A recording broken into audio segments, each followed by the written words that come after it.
You must do these 12 tasks before you change your WordPress theme. Now, changing your theme is a bigger deal than what you think. Changing a theme can really change your site. It can change your conversions. It can change your opt-ins, all kinds of things. So there are certain steps that you're going to need to take, and I want to walk you through all these in this video so you don't have any problems and so you get the best results. Thanks so much for watching this video. Don't forget to subscribe. Hit that subscribe button down there. Turn it from red to gray. Don't forget to ring the bell. Turn on all bell notifications so you're notified each and every time I go live or if I upload a video. Yeah, changing that theme, it's not as simple as you would think. You got to go through these steps. Number one, make note of any theme customizations you've done. Maybe you've added some code, maybe you've customized some things.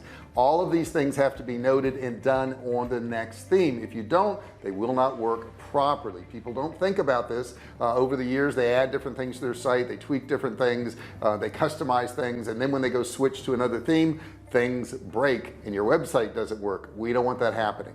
Make sure you get, number two, the website theme performance metrics. This is super important, guys. If you don't have this, if you don't know how your site's performing, then you're not going to know if the new theme has caused things to get screwed up. Okay, there is a tool you can use. I'll put it on the screen here. Use this tool right here and you can check for free what your speed, what your loading speed of your website is, because if it loads a whole lot slower, that's going to affect people going to your website and the performance of the website overall. This is a great website testing tool. It's called WP.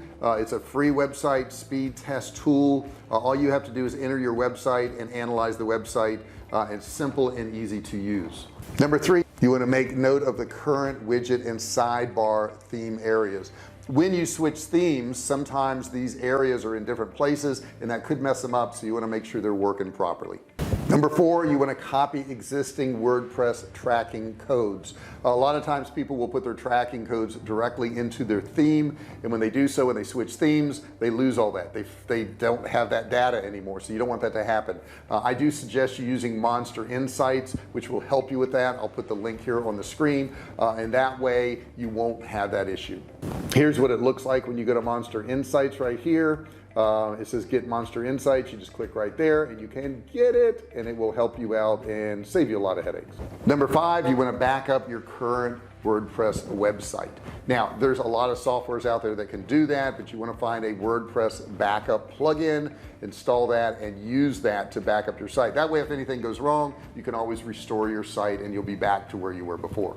Number six, you want to put your WordPress website into maintenance mode. Really important that you do that. While making changes to your site, it's always good practice to put your website into a maintenance mode. Maintenance mode lets you display a user-friendly notice to your visitor, which looks something like this. This helps prevent your visitors from seeing your website when it's half finished or under construction. I do recommend you using the cprod plugin. It's really the best drag and drop WordPress page builder, and it's used by a lot of different people. This lets you easily create custom maintenance mode pages, landing pages, coming soon pages, and 401 pages. Number seven is you want to test the functionality of the WordPress plugins that you currently have. You want to go in there and make sure everything's working. Sometimes when you switch themes, that can cause things to go haywire, right? Every time you do something, something else breaks on a site, but you want to make sure you do that so you have everything working properly. Next, you want to test your new website template across different browsers and across different devices. It may be different on a tablet or on a mobile phone or on a desktop or in Firefox or Explorer or Chrome, whatever you're using. So you want to make sure you test it in all these areas to make sure it's working properly. Number nine, while you're at it, delete any plugins that you're not using right now. All that additional stuff on your website that you're not using slows everything down. It can cause conflicts and cause the things that you do want to work to not work. Number 10, let your users know that you got a new website, that you got new stuff there. That's super important that you do that. Get in touch with your readers and tell them about your new website. This will prepare your audience so that they're not confused, right, by any big design changes and think they're at the wrong website and just actually leave. Here's an example of a post right here that a company shared about their new website. You can see how they did it. I recommend notifying your audience via email, newsletter, social media, and push notifications.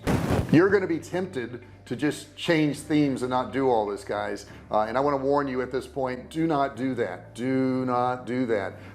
Changing your website theme is a bigger deal than what you think. And I don't want you to be put off by this video. I don't want you to go, oh my God, I'm not going to change my theme, it's too much work. You should do it. You should do it. Definitely do it. If you want to change your theme, you should definitely do it. But just be aware of all these other things that you're going to need to do. Be aware that, you know, your audience could come to the site and they could be shocked. They could be like, oh my gosh, I'm at the wrong website. What is this? Or I don't know how to use this, or where can I find stuff? Let them know you did this, right, to make it easier for them. So you want to prepare them when these emails you're going to send out. Now, number 11 is you want to test your loading speed. Once you've done all this, test your loading speed of your new site. And remember, in the beginning I said to check your loading speed of your site and check all the data on your site. Now you can compare it to the new theme and see what the difference is. And if you need to make tweaks, if you need to make changes, if you need to correct things, now's the time you're going to want to do that. Now, if you feel uncomfortable doing any of these things, you can certainly hire somebody to help you. Be cautious, okay? When somebody gets into your WordPress website, they can break things, and if they break things, that can be a problem. But remember, we got that backup, right? We got that backup, so make sure you always have that backup. You can find help on Fiverr, you can find help on Upwork, you can find help on freelancer.com. Just make sure whoever it is that you see their reviews, you see other jobs they did. Maybe you know somebody who's already had work done on their site. You can talk to some of your circle of friends and see if they know somebody and give you some recommendations. If you don't feel like you're up to doing this, don't do it. Okay, that's the advice I would give you. If you feel like you can't do this stuff, you feel like it's way over your head, if you feel like what I've given you in this video is more than what you could totally comprehend, don't do it. You know, you can always learn this stuff on down the road, but you can certainly get help. There's people that are very adept at doing this, that do this kind of thing all the time, that won't have any issues. So don't worry about it. Okay, Upwork, Fiverr, freelancer.com, any of those sites, you can find somebody who can help you out. Number 12, you're going to want to monitor your website bounce rate. What is a bounce rate? A bounce rate is when somebody comes to your site and they immediately leave within a second or two. Now, this can have something to do with your new theme. So you want to make it as easy as possible to navigate your new theme. You can do this by making the navigation menus easier and more friendly to use. You can do this by having more internal links on your site. There's many ways you can do this to make your site have a lower bounce rate, but this is something you want to monitor. In the beginning, you initially may experience a higher bounce rate just because people come to your site and they don't recognize it, depending on how much of a change it is.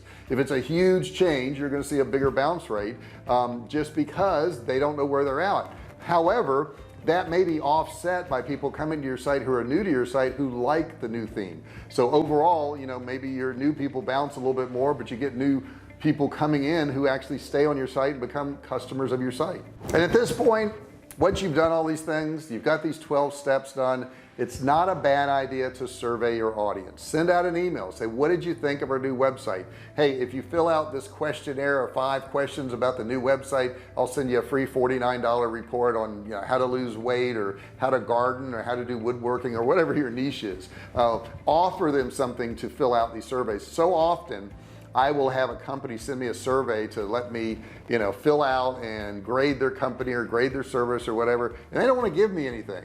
Well, I'm not going to do that. You know, the odds of me filling, if I filled out every survey, every time somebody at the grocery store said, you know, circle this and says fill out this survey, if I did that every single time, I wouldn't have time to run my business, and you probably wouldn't either. So make sure if you're asking them their opinions, make sure if you're giving them a survey to do, that you give them something of value for doing it, that you pay them back in some way. Hey, take my survey and here's a coupon code for 10% off your next order. That will motivate some people to do it, and then you'll get that feedback that you need to make sure that your site is operating properly. I hope this helps you out, guys. If you want some more information on digital marketing and selling online, I have a free course below. It's a $97 course. You can get it absolutely free. All you have to do is click and learn. No credit card required. Also, if you haven't done so far, please make sure you subscribe. Hit that subscribe button, turn it from red to gray. Don't forget to ring the bell.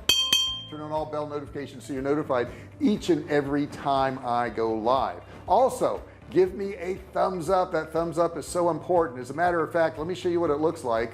See that thumbs up right there? Yeah, that's what it looks like.